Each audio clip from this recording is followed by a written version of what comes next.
Hi, everyone. Judge Andrew Napolitano here for Judging Freedom. Today is Monday, March 11th, 2024. Ray McGovern joins us now. Ray, always a pleasure. Thank you very much for joining us. I was amazed at the number of viewers who watched and rewatched what we did last Monday, since, of course, I was unavailable to run the show last week since I was in the Vatican. I did see the Pope. The Pope did join our group of 25 legal and philosophy scholars for dinner one night. He didn't say a word. He doesn't look very healthy, but he was physically there. However, and I can't take credit for this because it was taped before I saw him, he did give an interview, which will run in just a second, in Italian. There are subtitles that I'll read aloud, in which he says that the Ukrainians should wave the white flag of courage and negotiate. Were you surprised to hear the Pope say something like that? And do Ukrainians care what the Pope thinks? Well, I wasn't surprised that he would finally speak out on Ukraine. I was disappointed at his choice of words. Who advises him to say the white flag, for God's sake? It may be nice for the papal limousines, but it isn't good for negotiations. So he did come out. He said that when you lose the war, you should negotiate. How many more people have to die? That's good, okay? But what the Pope needs to do is be even clearer and condemn things like genocide in Gaza, like unnecessary killing in Ukraine in unmistakable terms. Yes. As his predecessors did not do during World War II. We'll run that clip. It's very short. It's only 15 seconds. It's part of a long interview in Italian discussing church issues. He answers in Italian, so I will read aloud the subtitles for the benefit of those who are experiencing this stream on audio only. So here's the Holy Father. Now, I can't take credit for this, Ray, because though this interview came out yesterday, it was taped before I saw him. And if he had asked me what I thought, I would have said something a little stronger, like, would you please condemn the genocide? Would you please condemn the killing? And would you please reinstate the Latin Mass? But maybe he knew I was going to say that, and that's why I was told not to go up and say anything to him. Anyway, here is Pope Francis about a week ago, but released yesterday. Credo che è più forte. I think the stronger position vede la situazione, pensa al popolo, think about the people and have the courage to raise the white flag and then negotiate. All right, so the white flag, of course, is obviously a turnoff for the Ukrainian people. As you pointed out, just dropped the phrase white flag and said, have the courage to negotiate. And then he could have said, and if the Americans are involved in the negotiation, the killing could stop tomorrow. But I don't know that he was going to go there. But we know that, don't we, Ray, that the killing would stop tomorrow if Joe Biden said, okay, let's negotiate? In both Ukraine and in Gaza, unfortunately, yes, the President of the United States still has the power to turn the faucet on or off. Well, on or off. What is your opinion about the mastermind of the coup in Ukraine in 2014 and the orchestrator of the war, Victoria Nuland, who is no longer with the State Department? Did she jump or was she pushed? I believe she was pushed, and I have a speculative scenario here. On the 29th of, on the 31st of January, I have some notes here, Nuland went to Kiev to rearrange the chairs on the deck of the, I'm sorry, not the Titanic, but on the deck of Kiev. And she got Zaluzhny to go to London, and she got Zelensky reaffirmed, and then she got Syrskyi coming in, the army general, who immediately sacrificed many troops trying to relieve Avdiivka. Okay, so what else did she do? Well, in a very strange, extremely strange press conference of a kind, out in the street, it appeared, not in the headquarters of Zelensky, she said this: Mr. Putin is going to get some nice surprises on the battlefield, and Ukraine will make some very strong success. Okay, so now that's the 31st of January. On the 19th of February, we have these Luftwaffe senior Air Force generals of the German Air Force saying, look, we need to prepare a briefing for Defense Minister Pistorius to make sure that he knows how the Taurus missiles would work, whether they could take out the Crimea Bridge, whether they could take out ammo dumps in Russia. We have to prepare that. Now, what does that have to do with this? Well, if Russia intercepted that, which I think almost certain, so did the U.S., okay? NSA has that capability. Right. So we're talking about Nuland promising this thing on the 31st of January, and then, 2.5 weeks later, you have the Luftwaffe generals discussing how they would deploy this Taurus missile, which is greater range than most other missiles. And they even say, this is a political thing. This isn't going to change the course of the war, but Pistorius wants this briefing. Now, why did Pistorius want this briefing? His boss, Scholz, had already said, we're not going to give the Taurus. Precisely. So does the defense minister in Germany have independence from the prime minister, unlike the secretary of defense in the U.S. having independence from the president, although we know secretaries of defense have defied American presidents. But this is a big deal unless Scholz is just intentionally misleading people. Well, there's a history of Madame Nuland talking to Pentagon people in Washington. There's also some history of her talking directly to German officers. When you have the German Luftwaffe discussing these things, they have to be encouraged by someone. Now, it is speculative, but I suggest that Nuland, in talking about this big surprise that on the battlefield that Russia will not like, and Ukraine will make very strong progress.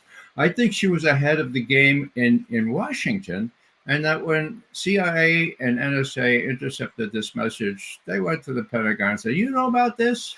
The Pentagon said, no, we don't know about that. 2 weeks later, she's gone. Now, when she's gone, she gets encomia, of course, but she doesn't have a new job yet. Usually, when they announce somebody leaving, well, she's going to Stanford, or she's going to blah, blah. Well, it took another day before she was announced as having been accepted as a practicing diplomacy professor at Columbia. She's still practicing, okay? And she's going to head up some graduate program. So there was a little hiatus there. Maybe that was arranged before. I see her as leaving abruptly. I see her as being eased out by the people in the Pentagon. Just won't tolerate this kind of stuff. And run around Austin, Secretary of Defense Austin, who, by the way, was in the hospital many of these weeks and working from home. So, in my view, she was fired for cause. Whether that means anything is another question, because Biden got up a day later, or 2 days later, and said, well, we're going to not lose this war. We're going to do what's necessary. So Biden is hidebound to keep doing this thing with or without Nuland. But I think Nuland has lost in this internecine little battle. So a friend at Columbia tells me that she got this job at Columbia University through her friend and former boss, who also teaches there and who is apparently very unpopular with her own students, because the word on the Columbia campus is that this friend and former boss, I'll give you the name in a second if you haven't figured out who she is, just tells war stories and doesn't really teach them anything. And they're all grad students working on a PhD in international relations. They were hoping for a real professor. The person of whom I speak, of course, is former United States Senator, former First Lady, former Secretary of State Hillary Rodham Clinton. So Mrs. Clinton and Ms. Nuland will be teaching together at Columbia University. Take me back to the German generals. Are the Taurus artillery? What is Taurus? Artillery? No, they're missiles. They're fired from aircraft. Okay. And they go long range. Are they going to make their way to Ukraine? Have the elites in the German military or the German Defense Ministry big-footed the prime minister, or was this part of the plan chancellor, excuse me, or was this part of the plan all along with him looking like a dove but acting like a hawk? Well, Scholz is a weak-kneed person, but he's on record now. And the intercepted conversation is proof positive that, there are Luftwaffe generals preparing briefings for his defense minister, but Scholz has said time and time again, and now that there won't be Taurus missiles given to Ukraine. And now Pistorius himself has come out just 2 days ago. He said, all this business about Macron sending troops to Ukraine, that's crazy. We got to stop even discussing this kind of thing. This is crazy. So I think Pistorius has got the message now. I don't think there'll be Taurus missiles sent. One of the things that the Germans were trying to do is keep up with the British. They have their Storm Shadow, and the French, they have the equivalent missiles, and they're all out of them. Okay. And right. So the need was, so how about new missiles? They're not going to do it now, I don't think. If they do, well, Scholz is more weak-kneed than I thought he was, which is something. I know you and Larry disagree on very, very little, but perhaps on the reasons for her departure, and we may never know her departure. I wonder if you agree with Larry on this. Larry thinks the war will end by summertime. Now, we are 2 weeks away from spring, so there's not much time in there.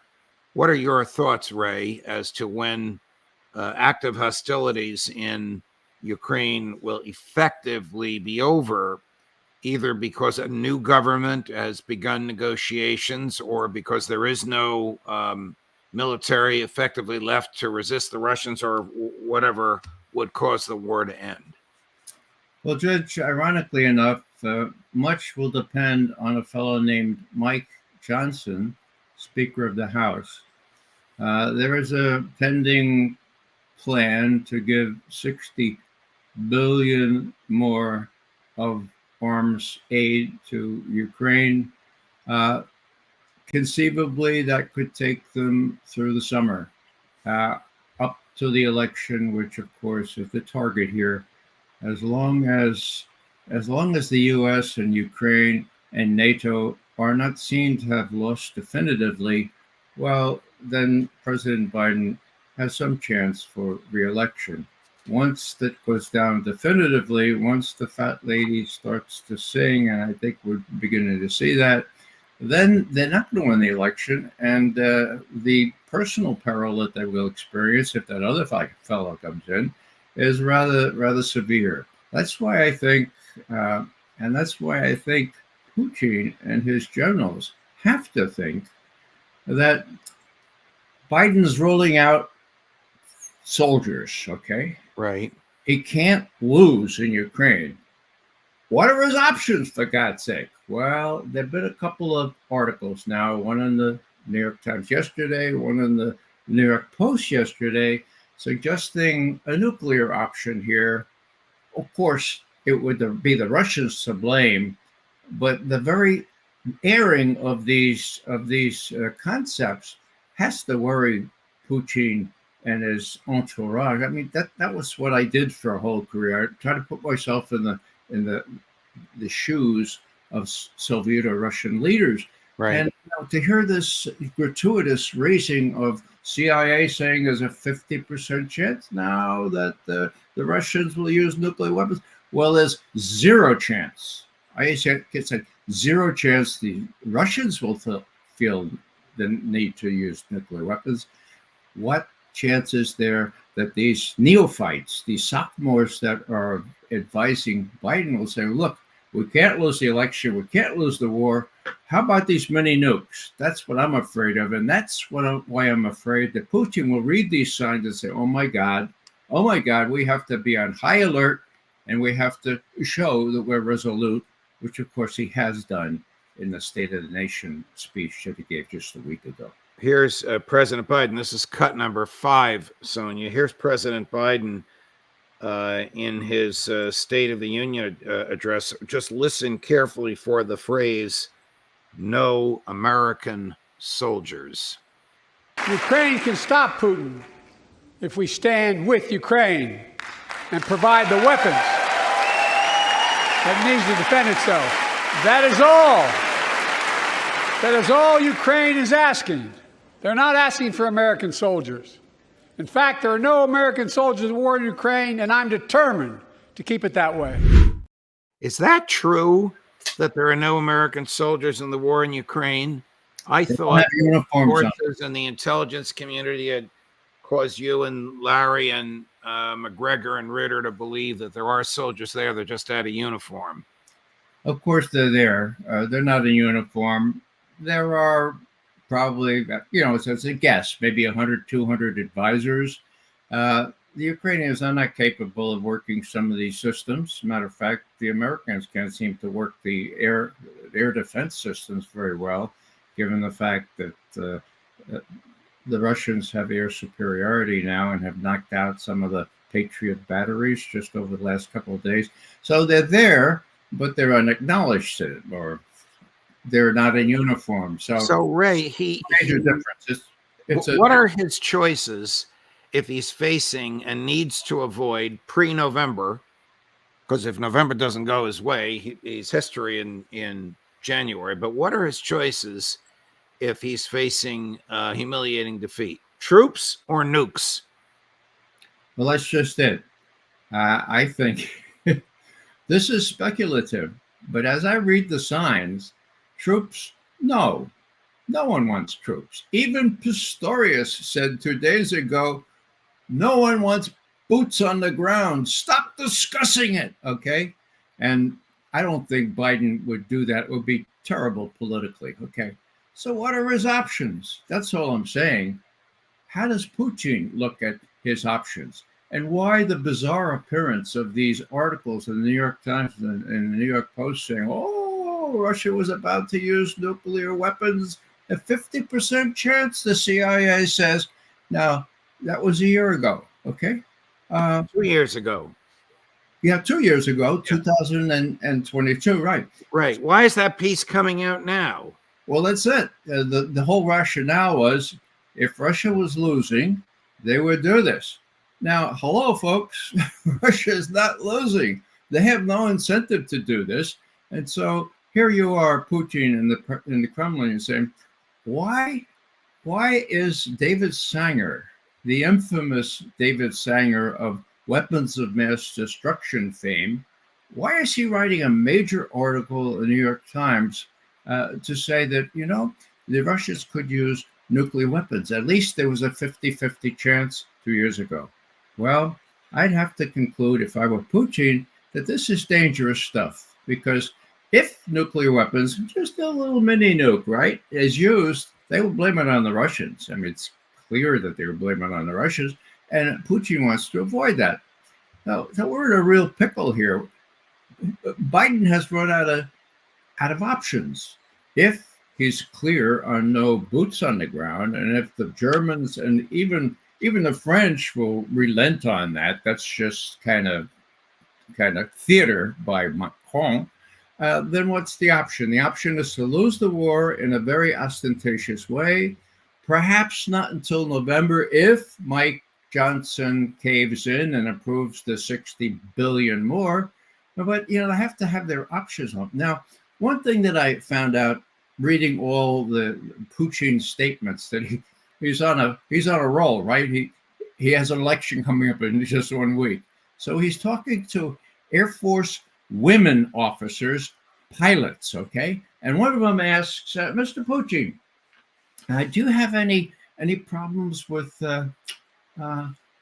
stress? How do you handle stress? And Putin says, I handle stress by not letting on that I'm stressed. Okay. I exercise. Okay. But the big thing is I don't disclose the fact that I'm stressed. Am I stressed? Yeah, I'm stressed. So what's my point here? Putin comes across as a real cool, calm, and collected guy, which basically he is. But he has to be stressed when he sees the New York Times and the New York Post saying, whoa, the Russians might use nuclear weapons. At least they might 2 years ago.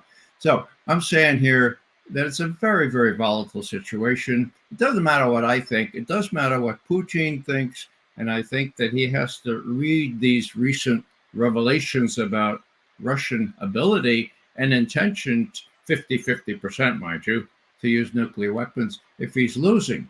Now, he's not losing, but nobody has acknowledged that. The fat lady began to sing. Maybe other people will come forward now and say, look, it's lost. Don't provide 60 billion more.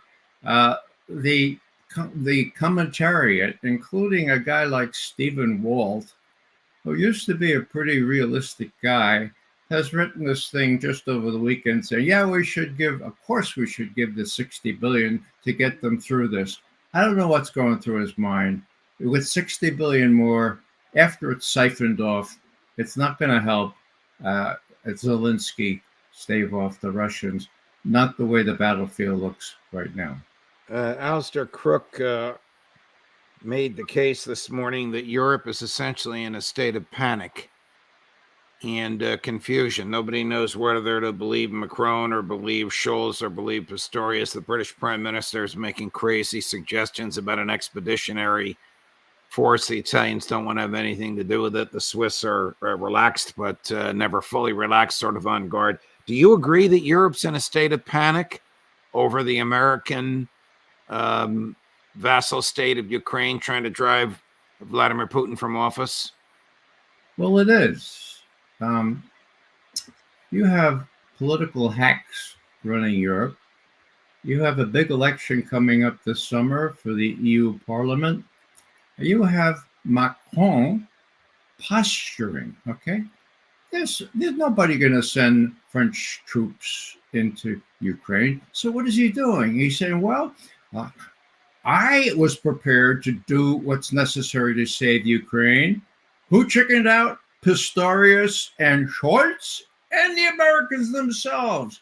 They're not willing to really do what I was willing to do. And so Macron says, well, if they listened to me, maybe we could have staved off defeat.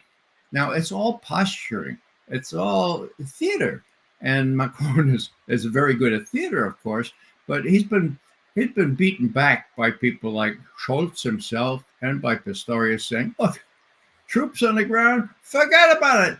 And Pistorius said, don't even discuss it anymore. It's crazy. And it is. So what's the option? Again, the option is abject defeat, a humiliating defeat, a humiliating retreat, or use of nuclear weapons. Now, wow. I say that's exactly what John F. Kennedy said should be avoided at all costs in his June 10 American University speech, 1963.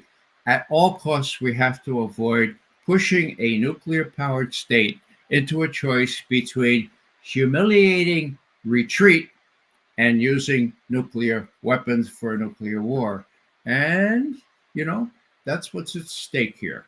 So how's it going to come out? We'll have to watch in the coming days, but I don't see Victoria Nuland's removal, as good as it is, as having solved much of the problem, because Biden apparently is still calling the shots, and he's got Blinken and Sullivan, neophytes, and Austin just saluting smartly. One hopeful sign: the head of the army, what's his name? General Randy George, right? He came out last week and he said, look, don't underestimate the Russians, okay? They've built up their economy. They've recovered from the sanctions. The worst mistake you can do is underestimate the Russians. Now, he said that this week.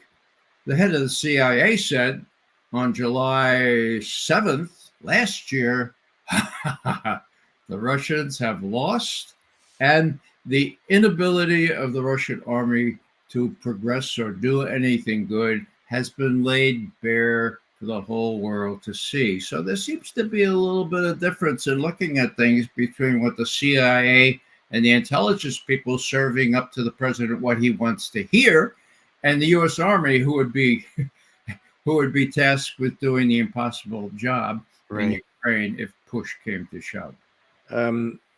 I just want to ask you a technical question. I don't want to get into Israel. We'll save that for later in the week when you're on with Larry.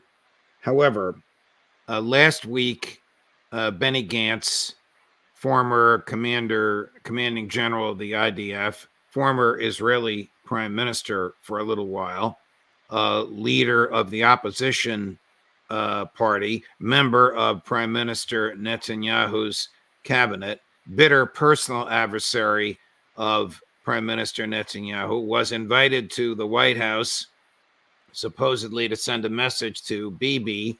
The White House will talk to Benny Gantz, and the White House claims they were stunned when Benny Gantz said, the only difference between Bibi and me is personality. We have the same goals, and we'd wage the war the same way. I think they should have known that ahead of time, but that's not my question.